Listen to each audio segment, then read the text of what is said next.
Yes, once again, we have liftoff, and I want to thank you guys for tuning into this episode of the Big Truth Podcast. And I'm stoked today to be joined by my man, Jon Anastas, who you might know from the mighty DYS, old original Boston hardcore.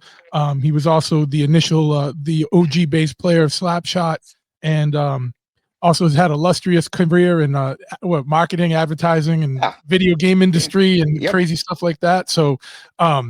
So yeah, he's a man that covers all bases here. So also into cool bikes and cars and stuff. So we'll have a ton to talk about. And Jon, man, thanks for coming on today. Thanks for having me. I've been wanting to do this for a long time, so I really appreciate it. Yeah, I know. I'm glad we finally got it together.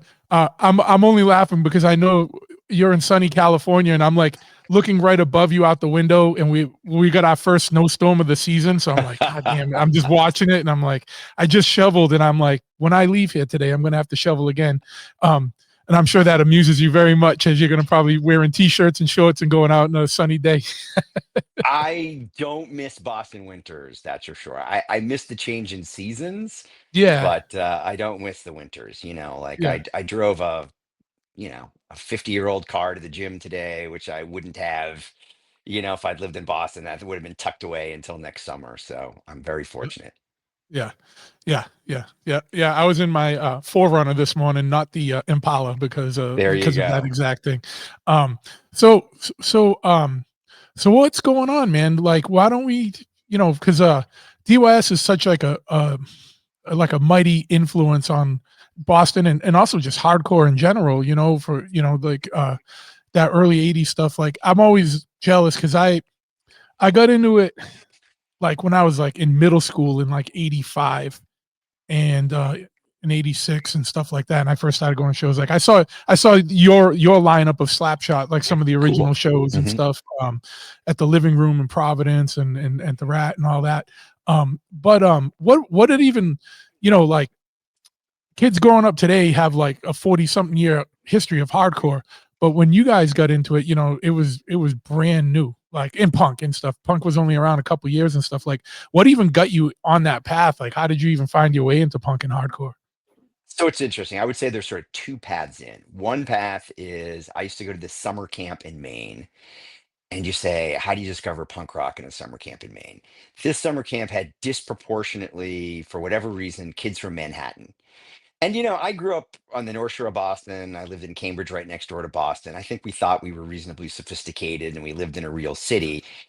And when I got to the summer camp, these kids were all like that were my age, all felt like 10 years older, and they just knew stuff. They just knew stuff that we didn't know in Boston, right? It was like pre-internet when anybody could know anything. And, as I'm becoming 12, 13, 14, they start showing up with records, right? Or showing up with like tattered copies of Cream magazine, or they'd like seen the Ramones at CBGB's because they had a fake ID or like whatever. And all that stuff started seeping in. So that was like the first thing. And because of that summer camp, I missed the first Black Flag show at the Paradise in Boston. But so summer's over. I come back to Boston. I'm, struggling. I'm going to Ringe and Latin in Cambridge. I'm kind of, if I'm into a subject, I'm super into it. If I'm not into a subject, I'm not into it. And this, I'm sort of struggling with school. And this guidance counselor sees how important music is to me. And, it's actually another guy who was sort of crucial, Paul Richards' dad, Punky Richards. It's his dad who's my guidance counselor. And he gets me this high school internship at Newbury Comics. And Oh, so a couple days a week, I take the bus across the river. I, file records, put pricing labels on records, etc. And I start meeting people, right? Because everybody's coming in, and it turns into Saturday mornings. And Saturday mornings, I think I'm on shoplifting duty, and I think I was like placed on a milk crate by the front door, and I was just supposed to see like who's stealing records and try to stop them. And that's when I start meeting Al and Jamie and everybody else, and I'm exposed to the records themselves. If you think about Discord would ship like five SOA 7 inches in there, and I get one, right? Because I was there when they unpacked them. I was there when they yeah, priced yeah. them. You had first And pick. yeah, and that is what got me into it initially. Now, that was the original when there was the one Newbury Comics, right? Before it turned into a local chain. There was only the one. the first prototype of reopening is at some point it started as just a comic store, hence the name. Yeah. They moved comic books across the street to give all the square footage, I think it was 267 Newbury, into records. So the first expansion was just like dead across the street. They moved comic books, but that was it. And you know, it was interesting. I worked there with Amy Mann from Till Tuesday. I just saw her at a wedding in LA. I hadn't seen her in a super long time. It was great to catch up with her. But Yeah. you know, a whole number of people worked their way through that store. Richie Parsons famously worked at that store forever. I think he had a 25-year career there or something. But yes. Yeah. Yeah. Yeah. Yeah. Yeah. And I mean, for anyone, we're talking local stuff, but anyone that's been anywhere near Massachusetts knows what Newbury Comics is. It's like the spot like that probably is more responsible for the growing of punk rock and hardcore and metal and stuff in Massachusetts than any other store there. It was like, even when I was a kid, I grew up in New Bedford, but it was Hmm. like we would take the pilgrimage, right? Like get Yep. on the bus, get up there so that we could buy records. We'd hit there, Second Coming, all the Yep. spot. Um, and or go to the show and hopefully have enough money to get a 7-inch or something or Yep. whatever while we're at the show. But yeah, I mean, it's weird because I haven't thought about. Sounds weird. I haven't thought about Newbury Comics in so long, or I haven't been in so. The last time I've been in it's kind of morphed into like what Spencer Gifts was.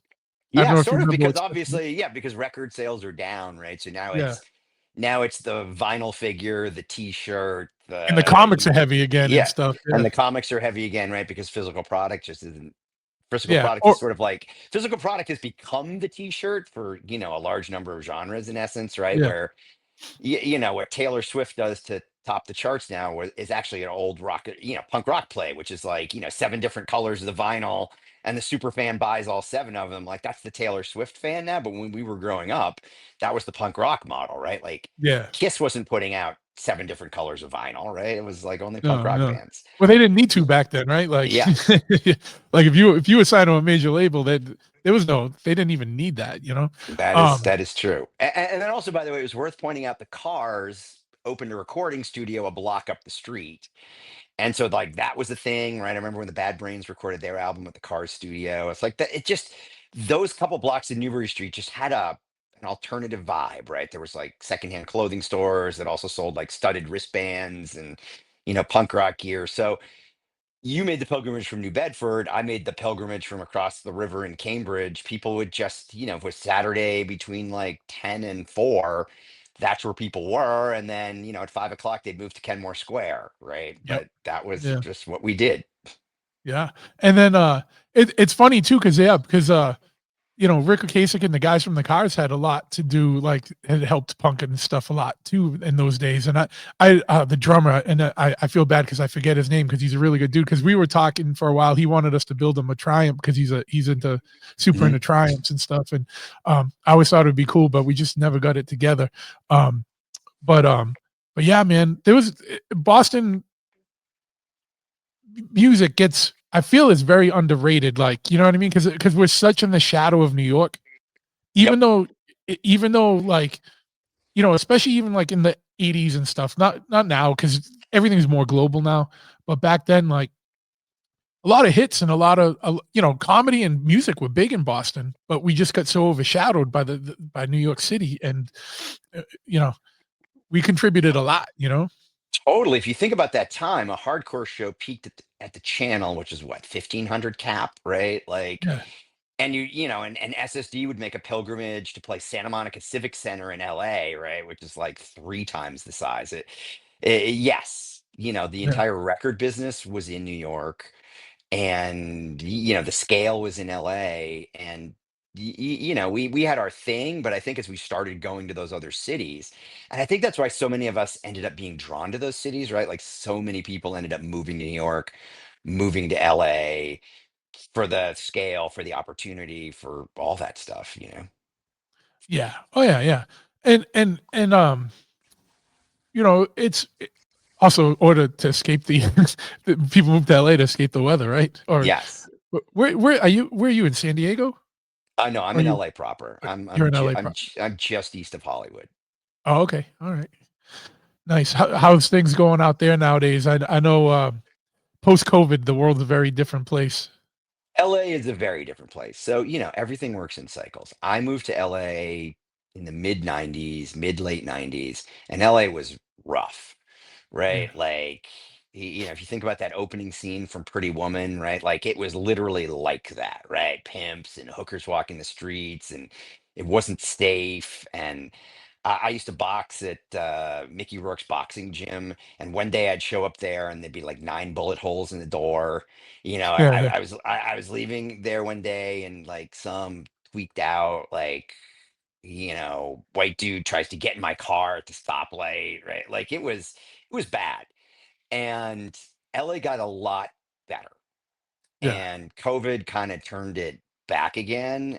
yeah, yeah, And yeah, sadly, it feels like the 90s again. I in the yeah, thick of COVID, I'm driving my son to preschool in Hollywood, like literally in Hollywood. And I'm having, it's like, Daddy, why are those two guys fighting? Daddy, why is that lady yeah, naked? yeah, Daddy, why is that guy pooping on the street? I mean, it was like yeah, yeah, literal. wild, yeah, So, and then unfortunately, we've got the Hollywood layoffs. We've got, yeah, we had the fires. So, LA's had a string of bad luck for sure. Like I travel a lot, and I'm always interested in like what cities are gaining energy and losing energy.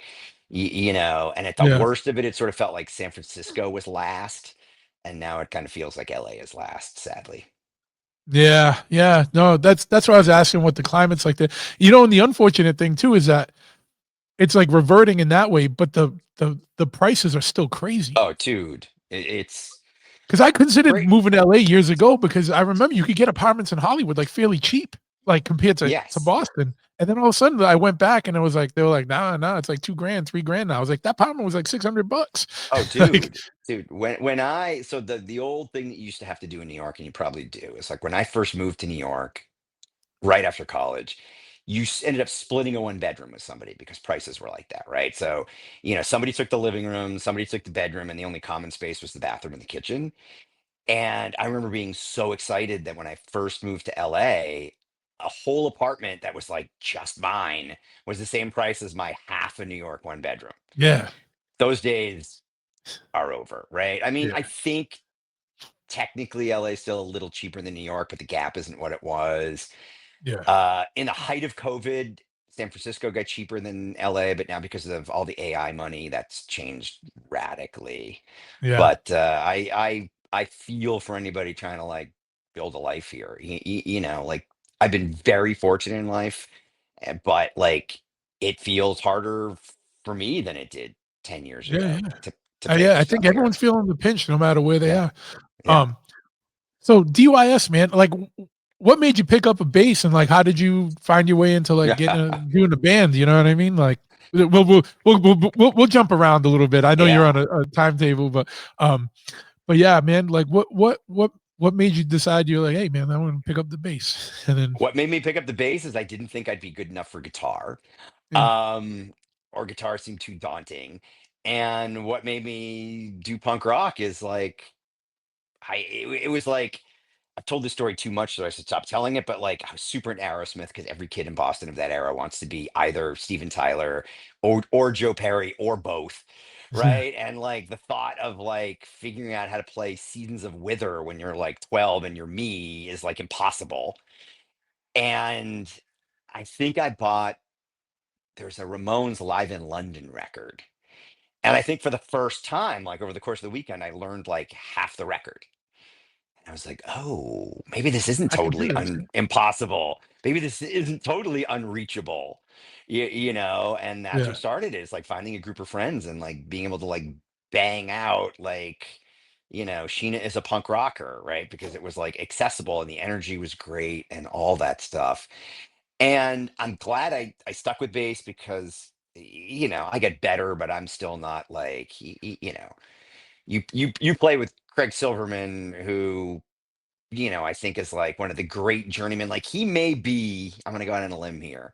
He may be considered in his time the Steve Jones of hardcore. And what I mean by that is like Steve Jones is considered the greatest underrated meat and potatoes kind of like, and I mean meat and potatoes good way yeah, yeah, guitar player.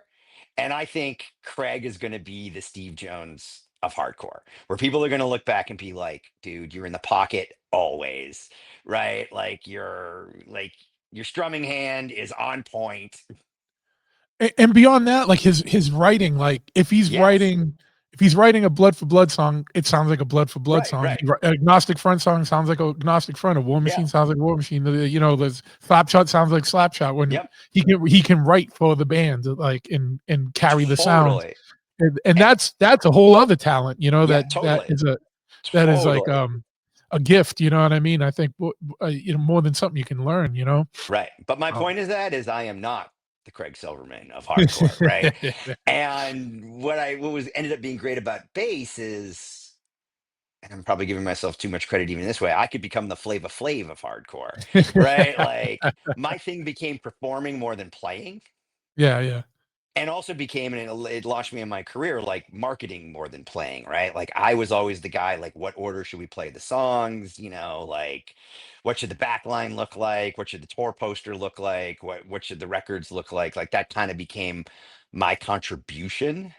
Yeah. You know, if you think about like a band, somebody's the writer, you know, somebody's good at, like, that ended up being what I was good at, or at least I think I Someone's the was good booking at. agent, someone's Yeah. the art director or the Yeah, marketing manager. totally, Yeah, totally. yeah, Because you don't have labels. And I did a kind of solo friend project that I released in 2024 called Disbanded, where it was way more rock and roll, and I got to play guitar for the first time because it was my thing.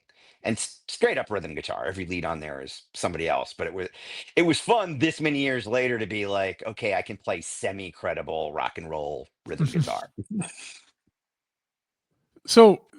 But yeah, all right. But like, how did DYS, like, how did it go from you picking up a bass and in your room and learning the Ramones records to like getting DYS going, and like how did DYS form, or how did you get in that, and tell the It story of became that? Because sure, it became just like SSD is the nucleus, and then all these bands just sort of like organically splintered off it, right? It was yeah, like Last Rites, Negative FX, DYS were like very clear splinters off like Boston Crew.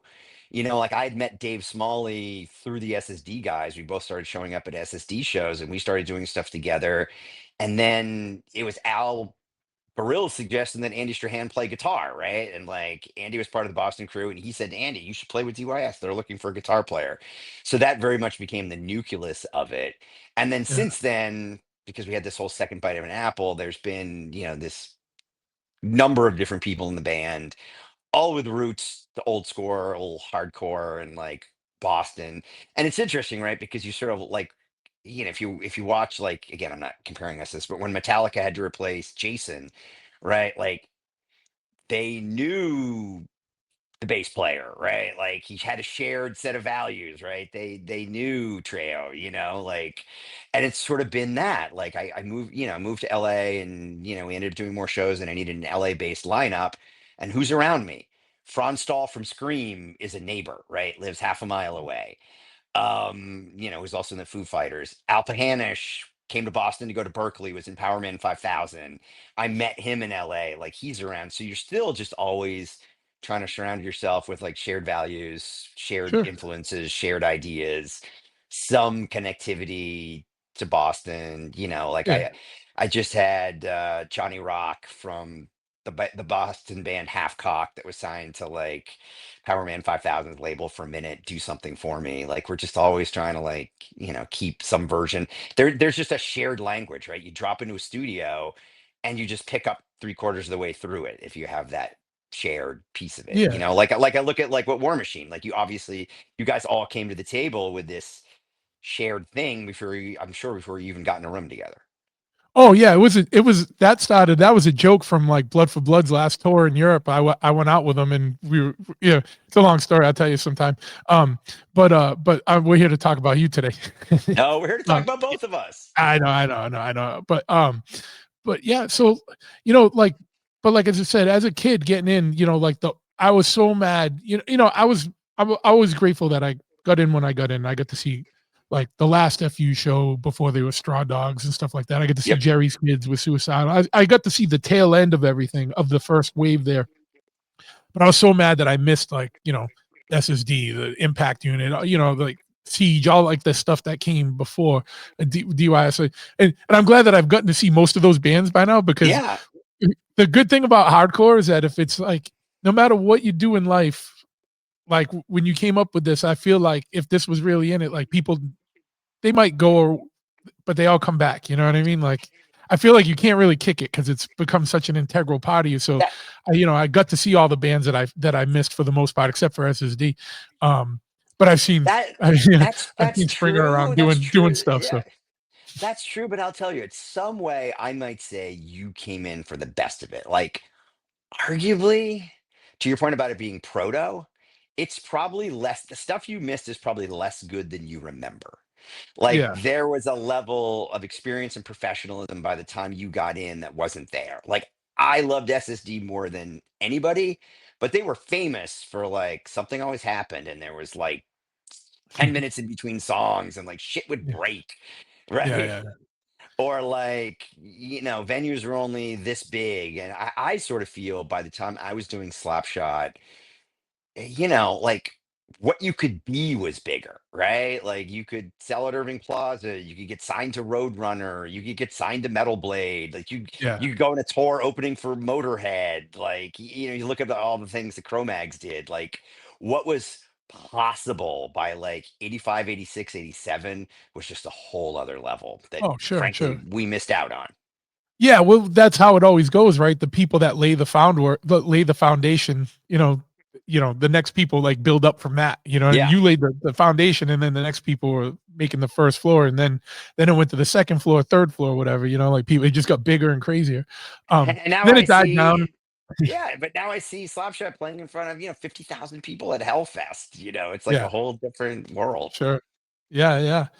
No, but no, I just mean like I miss I regret that I didn't get to see some of the shows, you know what I mean, or see Hmm. some of the bands, um but yeah, what were those days like though? Because a kid getting into punk or hardcore now, it's a whole different experience. Like I remember when I got into it, it wasn't popular. I'm not gonna.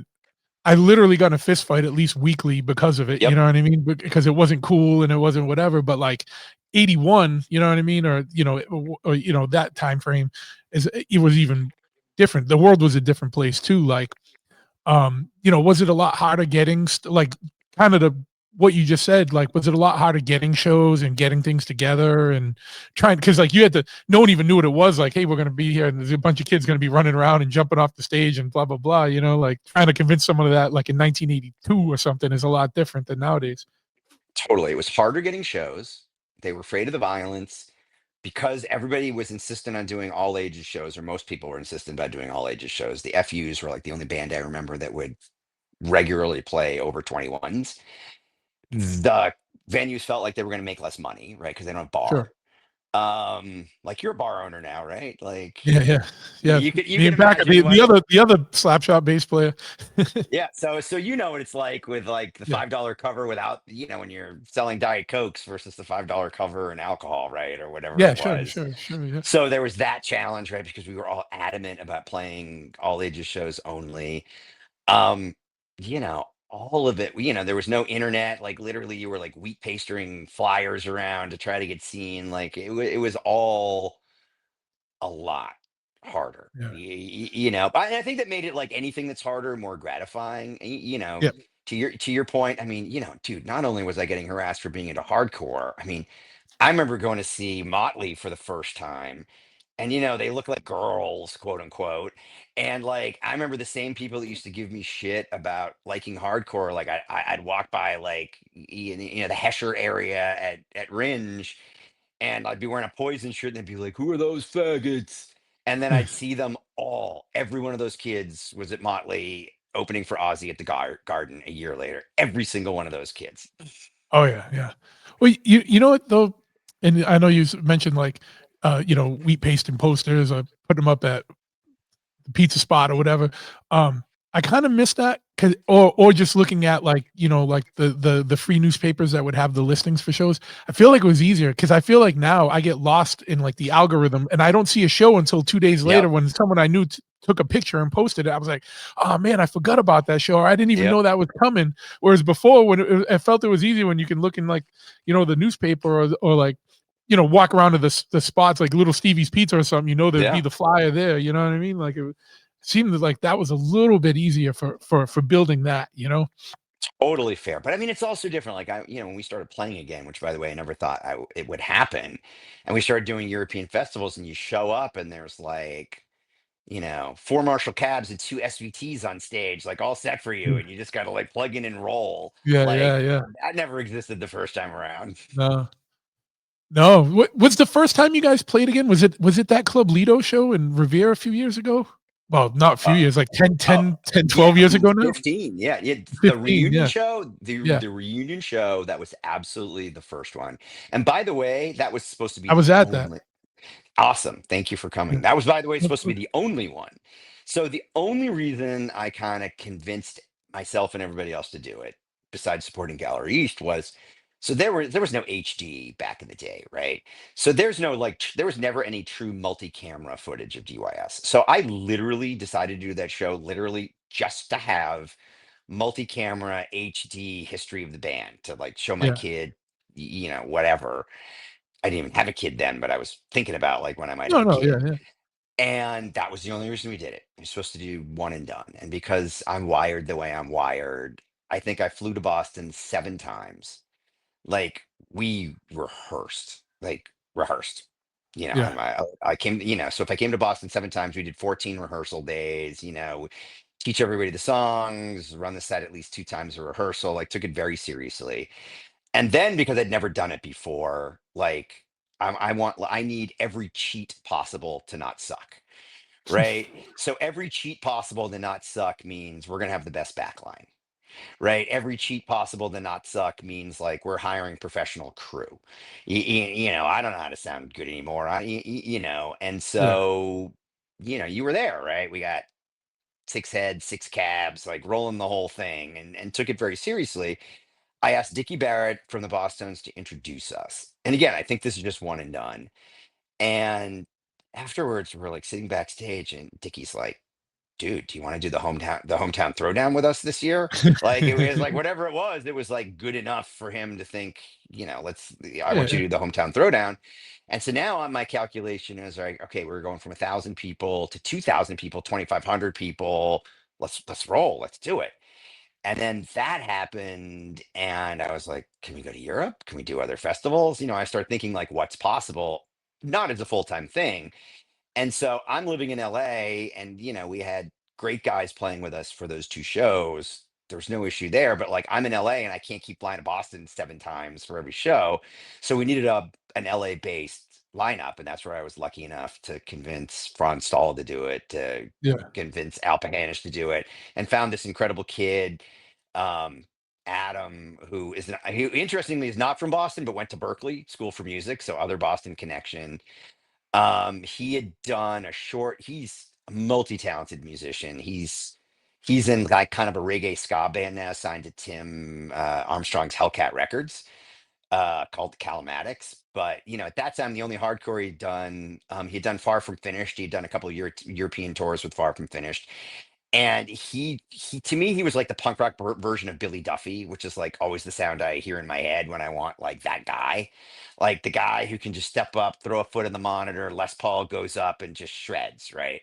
Yeah, And he yeah. was that dude. And I was lucky enough to find those guys, and we you know played 50 shows, festivals, went to Europe. We tried to go to Europe every summer, every other summer.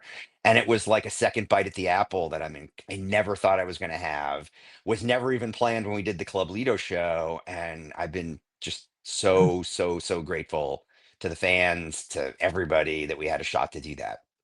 Yeah. No, no, it was great. The well, let me ask this because we talked a little bit before.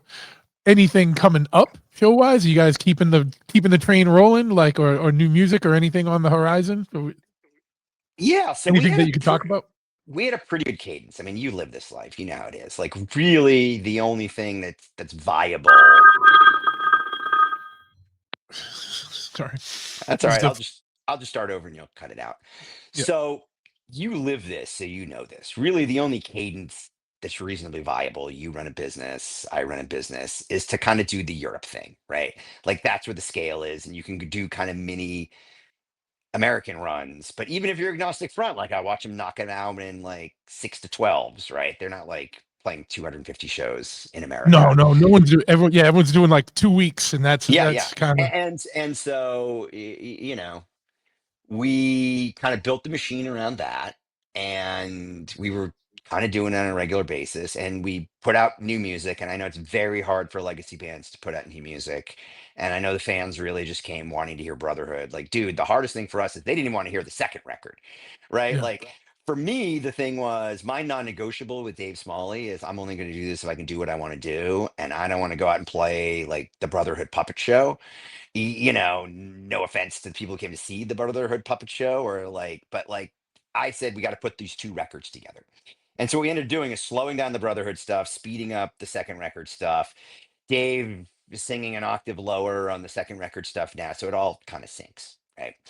yeah, But so we had that set together, and like, where do we go from here? And we ended up doing like a series of digital singles that now are all of our influences of the new guys, and it's like punk rock and roll, right? The rock and roll influence is much bigger in it. The street punk influence is much more bigger in it. What's happened in 15 years is much bigger in it. So we did all that, and then Bridge Nine was kind enough to do an anniversary release of Brotherhood, and we were going to play a limited number of shows behind that. And Dave Smalley gets cancer. And Dave almost dies of cancer twice. Not the actual cancer, but like, when your immune system is totally ground down and you're in hospitals, like bad shit happens. And we sure, almost lost Dave, and we had to cancel, our sort of, anniversary release shows, which was a bummer. I was super excited about the lineup. I was excited about coming back to Boston, and we had to put everything on hold until Dave kind of made it through his treatment. And he did. We still have Dave Smalley. He's back. He's playing the occasional Down by Law show. And so then I started thinking about what to do if we can ramp it back up. And so we went back in the studio and we did some things new, some things old, some covers. And, because it's 2025, 2026 almost, and I don't think really anybody has heart for a record anymore. I yeah, think I'm going to continue the old strategy, which is I'm going to drop them one at a time. And so we did a re-record of Wolfpack, which is probably going to be hearsay to a lot of people, but for a couple of reasons. A, Wolfpack was the first single we ever put out in terms of being a radio tape when we were at our most raw and knew the least amount of what we were doing. Second, it's our most streamed song, so it's the song people are most interested in. Third, just organically kind of coming back the second time and thinking about things and knowing more things about music, and that songs need to tell stories and need a beginning, a middle, and an end. It's been a set closer for us, and we kind of moved into a different arrangement from the original one, where it's like the original one, I think, is like verse, chorus, done, right? It's like a lot of hardcore songs, or not even yeah, yeah, why. And just naturally, we started playing it live as the closer, verse, chorus, breakdown, where in a live setting, Smalley kind of talks to the audience, thanks everybody. Then it's like chorus build, out, right? Like much more traditional arrangement that if we probably knew what we were doing, back in the day, a producer or an A&R guy or somebody we would have ended up there anyway. But that's kind of where we just organically ended up. And I was like, I want to re-record that. I want to put that, mm, and the arrangement is very different from the ones anybody's even heard. There's some Boston surprises on there that I'll leave for surprises, but that's dropping right before the end of the year, and we'll see what the response is. My thing about doing music now is I only do what I want to do, and I try to make everything as good as I can make it, and I don't care about what it was, what people think about it, etc. So people might love it, people might hate it, but it's reflective of who we are, and it's frankly reflective of like the last way we played it. Like it's reflective of like the last time we stood on stage and played the song. This is mostly the mm, way we played it. So that's going to be dropping, and then if that goes reasonably well, there's some other things to drop, some new things, some covers. mm, Again, I think the cover selection is really going to surprise people. The only cover we ever released officially was that Motorhead cover, Road Crew. We tried to give it, like add our own thing to it, yeah. we did some other covers back in the day, but never released them. We used to do Blood in the Streets, like that Oi song. Yeah, yeah, Um, but so hopefully there'll be more surprises. Thanks to Ryan and Jack, I got this chance to kind of say goodbye to Slapshot fans at the 35th anniversary. It was like the greatest thing on earth for like those guys to allow the original lineup to come up and end the set. And it's like the easiest job in the world. Like Packer and Jack and those guys have wound up the crowd for 90 minutes to the max. And then Jack's like, we got a surprise feature. And it's like the easiest thing in the world to come out and do four songs and end it. And I was so grateful for that, that it really put in my head that I'd like to have some sort of like, like the first time we just petered out. Like we were just dumb. We didn't know what we were doing. Like we were in over our head when that metal record started to break. We just didn't know how to do the next things. yeah, yeah. And so I sort of felt like we never got a goodbye the first time around. And if that Lido show had been the last show, that would have been a great goodbye. I would have been a fine goodbye. So maybe it's my own risk for trying to put a second ending on the end on the second ending. Yeah, yeah, But yeah. I would love to have a chance to do something in 2026 that Yeah, might be yeah, like a chance to say goodbye and thank absolutely. you. Yeah. Now, how so the well, a couple things. I got like three other things I want to ask you about, but Yeah, there's also going to be like re-recording Wolfpack. It's also going to be interesting to hear because the original one came out. How old were you guys when you made I the was Brotherhood 50. I was record? 15. I was 15. Yeah. So re-recording it, like recording something in the early 80s and then recording something now sonically is going to be vastly different. So you're going to be able to hear Yes. what the song actually sounds like versus what it's Yes. and I go like this all the time because I had an old band and like people sometimes like, oh man, like those records, and I'm like, oh no, those records, the recording's horrible. Like, Yeah. but in other people's heads, like they identify with it because they Yep. heard it at a time. Like, I love Brotherhood, but like I'm sure you hear it and you're like, oh man, I wish this isn't how it should really sound, or whatever. It is what it is. But yeah, it's going to be interesting to hear like the new version with modern recording and you know what I mean, and like updated Yeah. and probably way better equipment and like the whole And yeah, deal. yeah. And we'd had, with the reunion stuff, we had a shot at modern recording. Like again, Yeah. always trying to pull in Boston guys. Do you know Mudrock? Do you know who he is?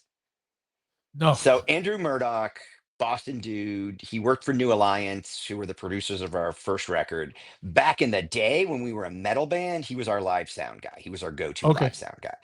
Then Mudrock went on to, he's got producing credit on all those multi-platinum Godsmack records. Right. Okay. So like Mudrock like made an impact and he was the Yeah. new metal guy to go to for a Okay. long time. And then that first Avenged Sevenfold record, Mudrock. Yeah. And the first Buck Cherry record, Mudrock. And so I've got this chance to work with a guy now who I knew back in the day, but has taken this ride to 8 platinum and gold records. He did a lot of Yeah. other Yeah. Yeah. stuff Yeah. that was cool that probably didn't go platinum, right? Like Riverboat Gamblers, he did a number of their records, but like, like that guy's got a He knows what he's lot. doing. Yeah. That guy's got a lot of plaques in his wall, Yeah. right? Yeah. Yeah. And in heavy music. And to Yeah. sort of go back and be able to do a bunch of stuff with him and learn from him and the way technology has moved, he's this perfect mix of new and old, right? Where like we're kind of doing this thing where it's like real drums and tube amps, but it's going onto a hard drive, right? Not onto tape, right? And all the stuff that you can do with that. But then even right, like going back, you're like, those guitar tracks sound a little similar. Let's use the Friedman Brown Eye plugin, right? So they're not both JCM 800s. And you can just do that stuff now, right? Yeah. It's crazy. And even the most diehard gear guys I know, like Brian Baker, taking Kempers on tour, right? Like all that stuff you can do. And so, everything that you will hear was played by real musicians in real time, right? But it's taking advantage of technology that we can take advantage of. Sure. And one of the guys we're working now comes from like doing stuff with Dwight Yoakam and like the Chris Robinson band and just like pulling like just I want to learn from anybody. Sure. I Yeah. want to Yeah. learn from anybody that's like expert at this stuff. And so it's a whole different experience. And the funny thing is, we're spending more than we spent on like Brotherhood, but like relative to what it costs to make a record today. You know, like those days of like I was talking to I'll leave the name out. I was talking to a guy who was in a hardcore band that became a metal band, and they were broken up for a long time, and they came back together. And he told me what their recording budget was in like '95, and then he told me what his recording budget was in like 2025. And you can Yeah, imagine, major label both times, a fraction of the first yeah, number. yeah, yeah. It's a Travel different game now. travel was the biggest line item for their most recent record because they don't live in the same city. Yeah, Where producer fee was the biggest line item on their major label debut. yeah.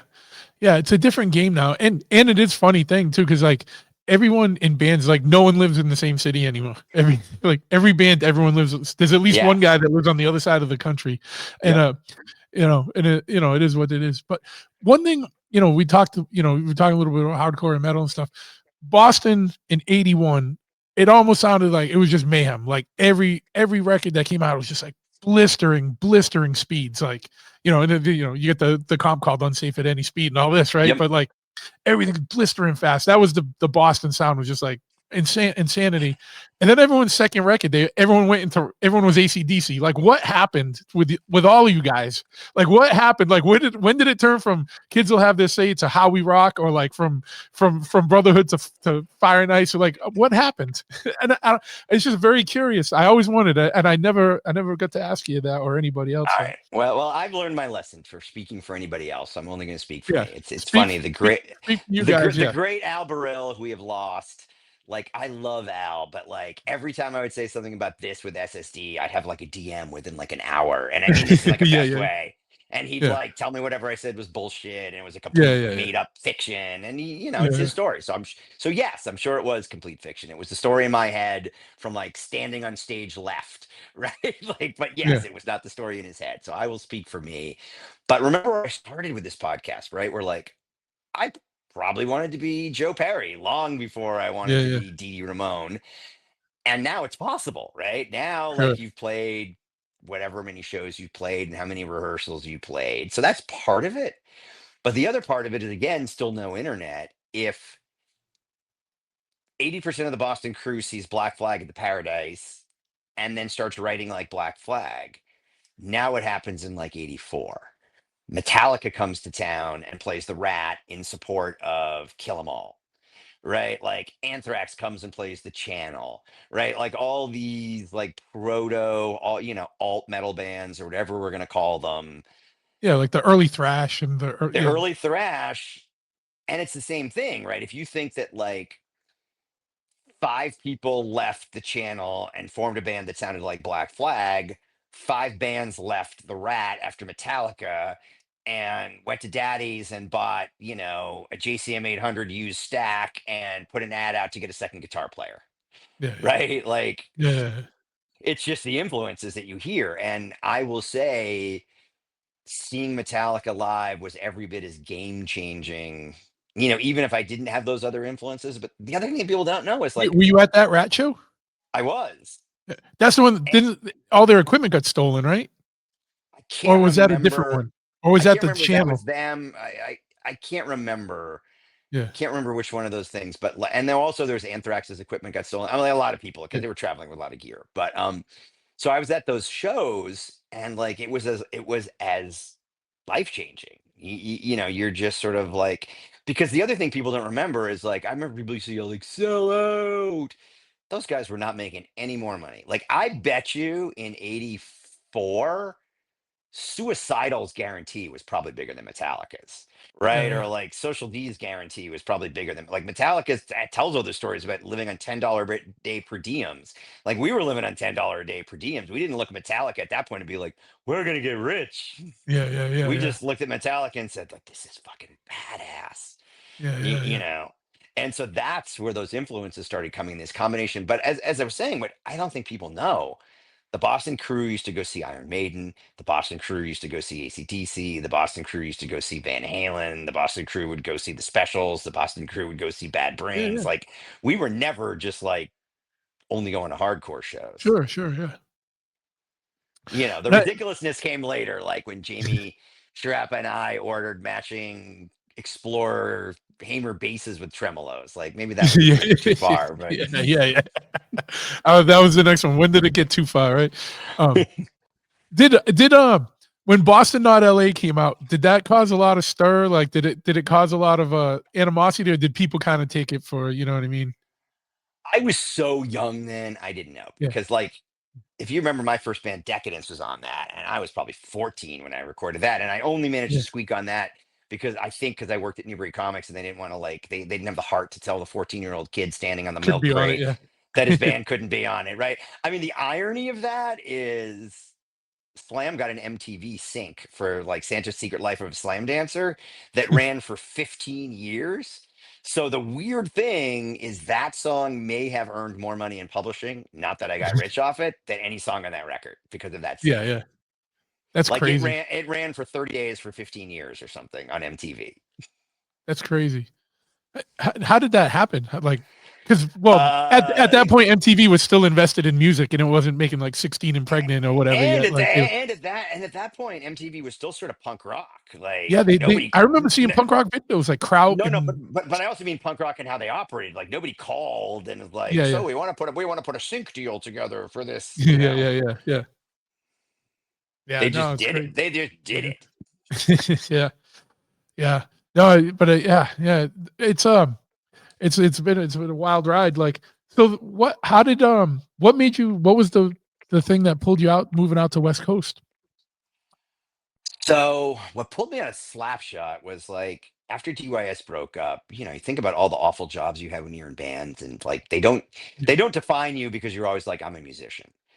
yeah, So after your band breaks up, now they define you, right? And you're going to your like, I was like a line cook at some tourist restaurant in like Faneuil Hall, right? I was working at not Tower Records, Strawberry Records in like downtown Crossing, you know, getting in fights with people trying to steal records.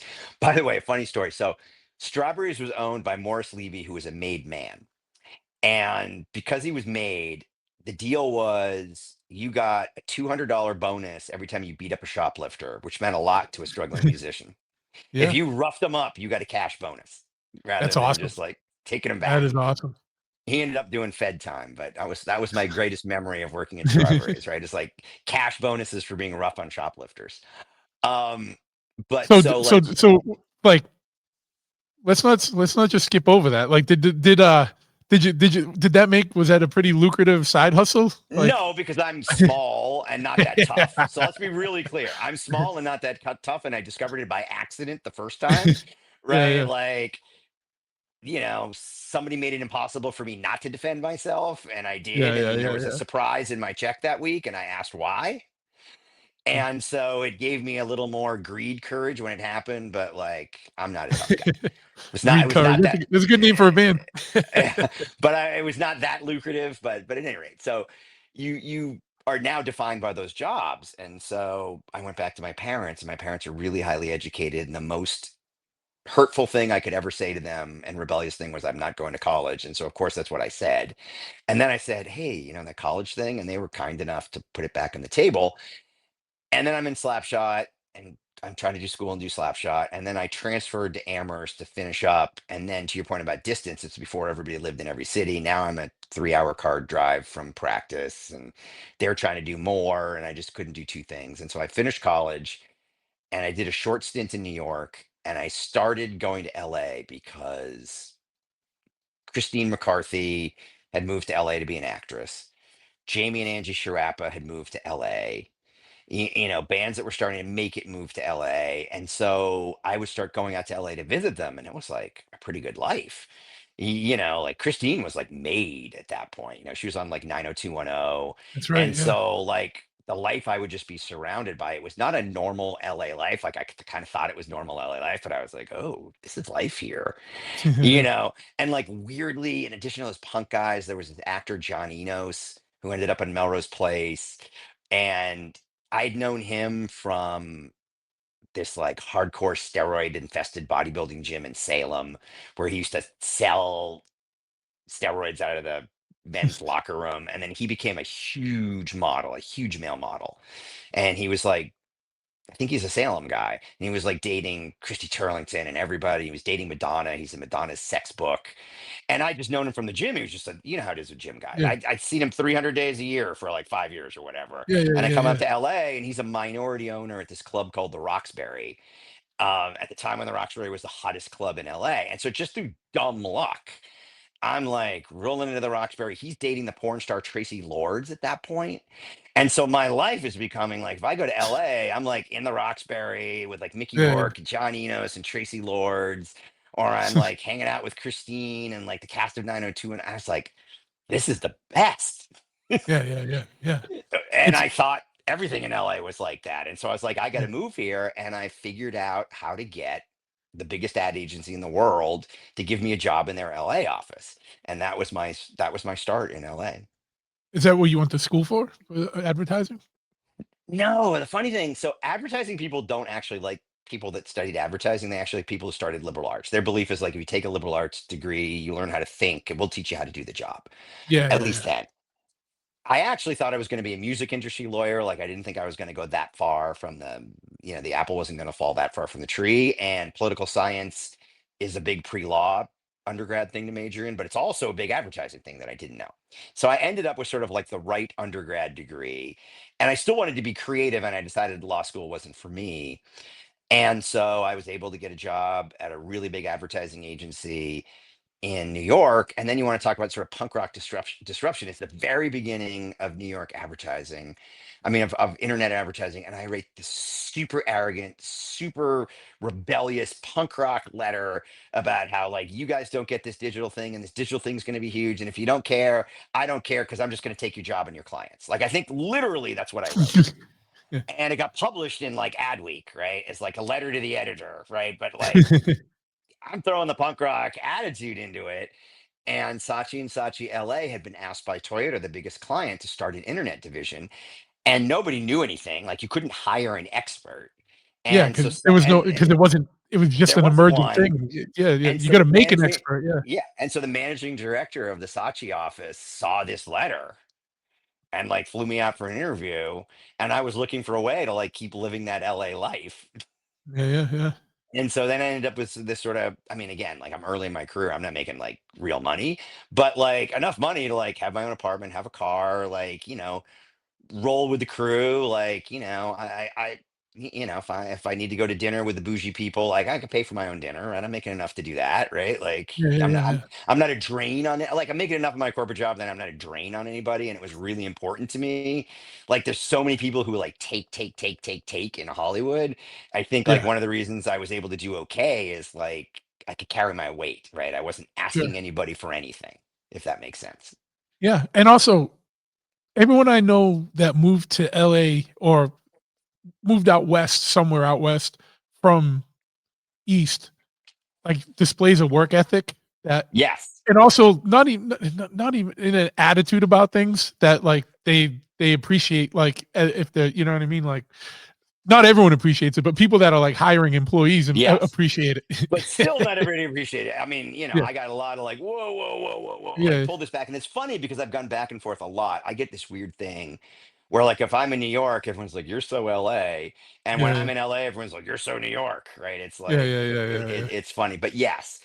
So and then from I moved back and forth between New York and LA at least 3 times for jobs. I had lived in Singapore for 2.5 years during COVID. I lived in San Francisco, and somehow I'm back here in LA. Yeah.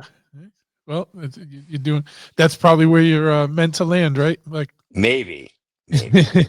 for now, for now. Yes. Um, but yeah, man, I'm looking at the time here. I'm trying to be Don't worry about cognizant it. because I know you gotta jump on a call. Yeah, yeah. Um, where can when are you guys dropping the new DYS stuff? Or So it's going to is be. there a date yet? Or is it just, I'm just waiting. Like I've submitted a date to the streaming services. The only reason I'm being cagey is I don't want to say the date and then it doesn't get something approved happens? for a day or 2 days. But like it'll drop before the end of the year. The other thing we have to talk about because we have a minute, dude, is like you got on my radar because you were building the sickest bikes. And Mhm. like we've been going back and forth. We've never actually done a bike together, but like one of the things we got to commit to is like, dude, we got to do a bike together at some point. And my Absolutely, wife, man. when she hears this, will be like, I know we won't. And I was like, it's going to end up, we're going to build a living room bike. It's like, We can build a living room bike that can easily go outside when it needs to go outside. yes. Yeah, like, I know we started talking about it. I'm down whenever, man. Just you let me know when you're ready to pull the trigger, and we'll Cause get that dude, moving you're along. you're like a renaissance man. When we met, I didn't know about your musical background, and I just thought you were this like badass bike builder. And I was like, he's a musician, he's a writer. Like, it's interesting. Like, I'm really realizing as I get older, is like you're either born with this creative fire or you're not, and it manifests itself in so many different ways. Like, you're a real builder, I'm a fake builder. What I mean by that is, like, I'm a creative director of things with engines, right? Like, I've creative directed a lot of things with engines, Yeah, but I've not like torque wrenched them, and you've like torque wrenched them. But like, there's a there's a common thread between, like, are you the bass player from Bold does cabinetry work and finish work in like the finest collectible houses in LA, right? Like these crazy yeah, mid-century modern houses that people hold as trophies. And it's like the woodwork that makes them amazing is like done by a hardcore guy, right? Like, yeah, no. It seems like I don't know what it is about people that grew up in the scenes, especially in the times like, earlier times. I'm sure it's still going on. I just don't know as many of the young kids, but I don't know what it is. I don't know if it attracts a certain person with a certain mentality, and then but everyone seems to do good. You know what I mean? If they yeah, like the people like it's the DIY ethic, I think, for one, yes. and then I don't know what else, but it drives people to just go like do like I don't know. I can't explain it. It just everyone I know that does stuff like does is doing well in their areas. You know what I mean? Or like Totally. exceeding or excelling. You know what I mean? It's crazy. Yeah, and they pick creative areas. Like, there's a bunch of Yeah. old Boston hardcore guys that are like set builders and set designers in LA, right? Because Yeah. that's how they're applying their creative energy here, Yeah. like, Yeah. And that's what and even Jake, like, back from the old Boston crew, yeah, everyone knows Thrasher magazine, but they don't know, dude is from Boston, you know what I mean? Like, yeah, yeah, like totally. I love like how like and especially like, obviously you got a hometown pride. I love how like Boston's like, creeps out across the world, you know Yes. what I mean? Oh, And yeah. we got our fingers and everything, yeah, but yeah, dude, and it's funny because like I used to go to LA a lot, and I had friends that like worked in the industries, the Hollywood Yeah. the movie industry. And every time I go out to LA, I can see like I was falling victim. I'm like, I'm moving out here. Like Yeah. every time it's just bananas. Like the situations you get into are just crazy. And it's like Oh, you come dude. home and everyone's like, what? And I'm Oh, like, dude. It's and I'm like, it's I'm nuts. calling people the early days. I'm like, I'm in Pam Anderson's bathroom. Oh, And I dude. don't, what do I do? Like, like the, Oh, dude, just, endless stuff like that. And it's funny, just like, he's long gone, and you probably don't know him, but like, when I was having bikes built in LA back in the day, it was a guy from Malden. This guy, Alan Wood, who had this place Wood Cycle, right? And he's like building I know bikes. Wood Cycle. I don't All know right, him, but yeah. I Yeah, know yeah. the name. So he was like building bikes for me, building bikes for Matty Sorum, building bikes for the Vagos, right? Like, it was Yeah, like, and I was boxing with Freddie Roach, right? Like, I'm yeah, surrounded by these Boston people out here. yeah, yeah, yeah. But yeah, no, I know, and but just all the funniness, like you said, like you go to like oh, I'm at this club and now these people Yeah. are around and this is who I'm rolling around with, and it's just like Y- it is what it is, like and it's just, and I think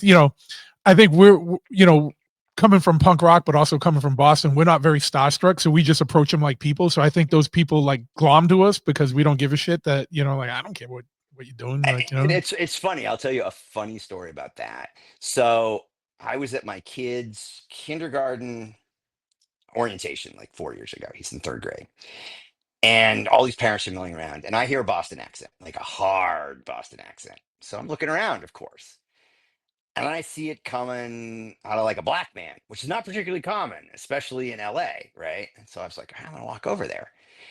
And it turns out we went to Ringen Latin together, like big yeah, school. yeah, yeah, yeah, yeah, And like, he owns Sergio Tacchini, the fashion line, like another Boston guy, like out here. And like, who would have thought, like 30 years later, 3,000 miles away, I was going to end up at kindergarten orientation with like another hardworking, creative Boston dude. yeah, yeah. We're we're in it. We're in it. Yep. But yeah, where can people It's going to be on all the streaming It's going to services. be on all the streaming services, all All right. usual spot, all the streaming services. And if people want to find out, is it just remake of Wolfpack, or is there other, or is it a For couple right now, songs? it's just a remake of Wolfpack around, also with all the catalog and, the socials will, to your point about the algos, the socials will keep people posted about like what's happening in terms of we can put together a 2026 thank you small set of shows. We can't go crazy because of Dave's health stuff. He can Sure. only do so many shows in a row, which I think Yeah. he's been pretty open about, but Yeah.